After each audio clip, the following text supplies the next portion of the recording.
Let me tell you a story. Imagine this. You're a 6-year-old kid with no clue on what you want to do in life. All you care about is playing on your Wii, watching movies, and going to school. But then one day, you go to a restaurant with your family, and all of a sudden, you see some sort of camera, a big camera, with lots of fancy equipment. You're so curious by all this, and don't know what to make of it. Then all of a sudden, a person comes over to your table and says, "Hey, can you guys act like we're not filming?" And your mind explodes. That's a film? They're making a film? They're making a movie? What? And so that's how I discovered my passion of film. It's a really simple story if you really think about it. There's not really anything crazy going on. It's not like I got to hold like a camera myself. I just saw people do it. Before I explain more about how to know if you have a film passion yourself, just want to let you know that I have a product where you and me can make films together, and I can teach you all about filmmaking. I have like a bunch of courses. So if you're interested in that, make sure to watch till the end of this video because I'll be talking about that. But yeah, it's a really simple story. I was a kid. I like watching movies. I saw people making movies, and so that made it so I wanted to make movies as well. I haven't really looked into how other famous directors, actors, editors discovered their passion for filmmaking, but to be honest, it's really as simple as this. If you question if filmmaking is your passion, then that probably means that it is. Another simple answer is pretty much trying filmmaking. Try making a YouTube video. If you like making YouTube videos and you like,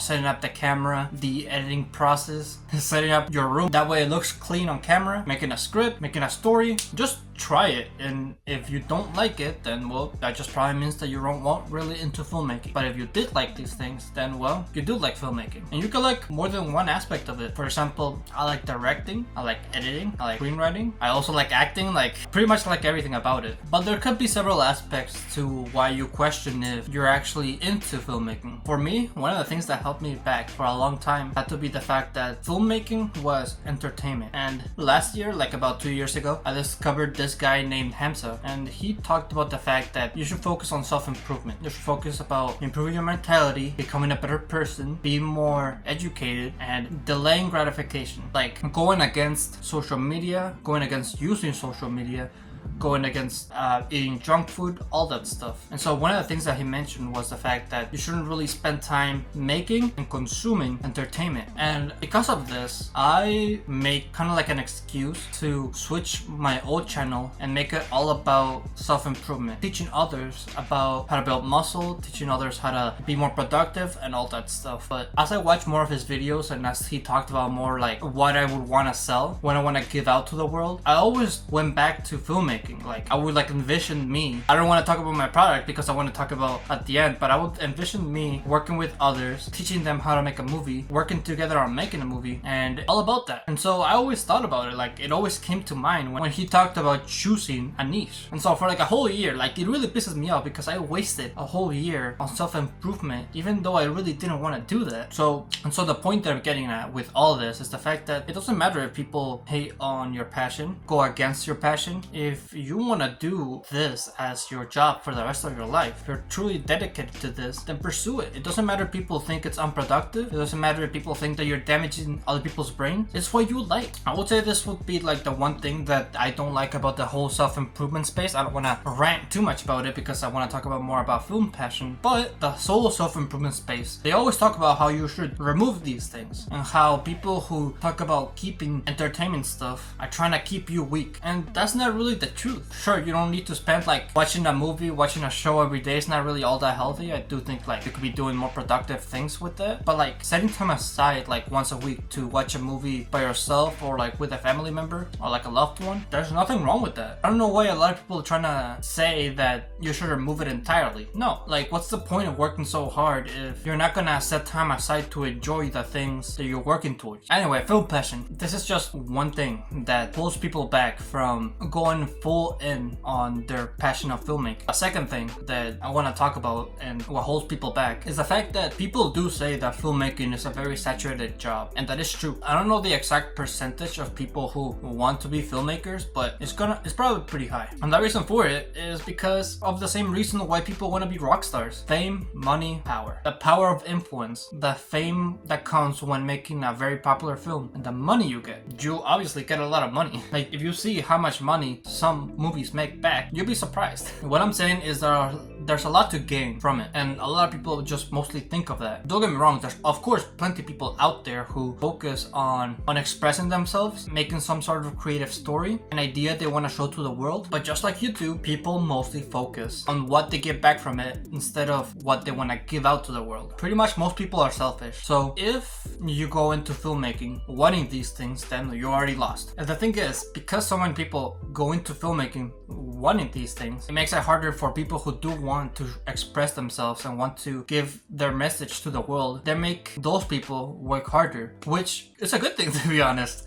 Like, you have to earn it. You have to earn being at the top. You have to earn changing people's lives. You can't influence people without some sort of repercussion. If you really want to influence people that badly, if you really want to help others that badly, then you have to work really hard. And because you have to work really hard, that leads to people going to different jobs that they don't really like. This is something really apparent in high school, since you're given lots of job opportunities, lots of things that you could do instead that could make you money. Like, for example, in high school, I wanted to do business. I wanted to be the guy who sells cars because a lot of my family members do that, and they could have given me a lot of advice. And I could have done that. I could have got into sales, but I didn't. Even though it was more convenient for me to go into sales because there's a lot of people who could have helped me in this aspect, I could have done that, but I didn't. I chose my passion instead. And I could see why other people will go to the easy option, because it's easier. But you have to have confidence in yourself. Have that confidence to say that you're gonna work harder than everybody else, and you're gonna reach to the top because you're better than everybody else.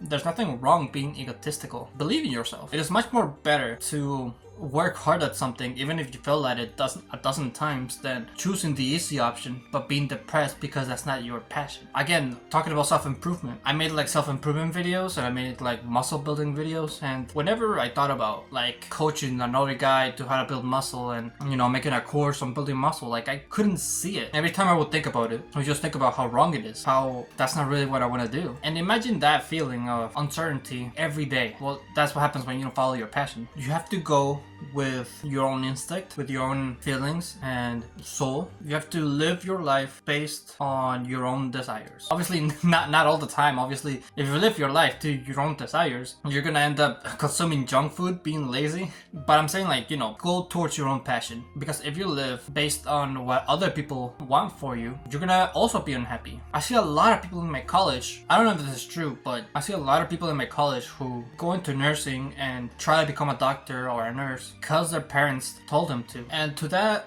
I say that it's not really up to you to make your parents happy. It's not your responsibility. You don't owe them anything. Sure, you can try making a lot of money and helping your parents, but at the end of the day, you shouldn't do that. That shouldn't be your priority. Your priority should be helping yourself. There's kind of like a scale that I like to tell people to measure their priorities. At first, you should always help yourself, whether it be physically, mentally. First, help yourself, then help your family, then your community, then the world. And most people are stuck at helping themselves. If you are at this stage, I'm not really the type of person who can help you improve your mental health, even though I had like a channel all about improving your mental health and being better. Even though I did have that, I'm not the person who can help you the best on this aspect. I am here to help you make a better film and make a film in general. So if you want to improve your mental health and your physical health, I recommend checking out Hamza's channel. That's how I learned all about self-improvement and overall improving my mental health. He does target his videos more towards men. I wish I had some sort of female version of Hamza that I could know about, but I don't. So if you could link if there's some sort of female version of Hamza in the description below, that would be really helpful. I do want people to have their mind healthy and ready. That way they can fully focus on making their film. So with that, let me tell you about my product. As I said in the video, I already said it, but my product is all about helping you make your first film. Not only make your first film, also make it better, and also give you a place where you can market your film. I have my product in a school community, and in here you could get feedback from other people, from me. That's why I don't have my product at a low price, because you're gonna be interacting with me face to face. I also have courses teaching you all about a lot of aspects of filmmaking. It's important to learn every single aspect. That way you can work with people who do work on the aspect that you're not professional at. That way you can work with them and give them feedback. And as of today, right now it's the 25th, and the price for my product is $25. This price is only for one person, and it's gonna stay at that price as long as you are in my community. So if you want to save your seat, make sure to click the link in the description and save your spot. So with that, thank you for watching this video. If you liked it, make sure to leave a like, subscribe if you're new or if you like my channel, and always remember to live your life like there's no tomorrow.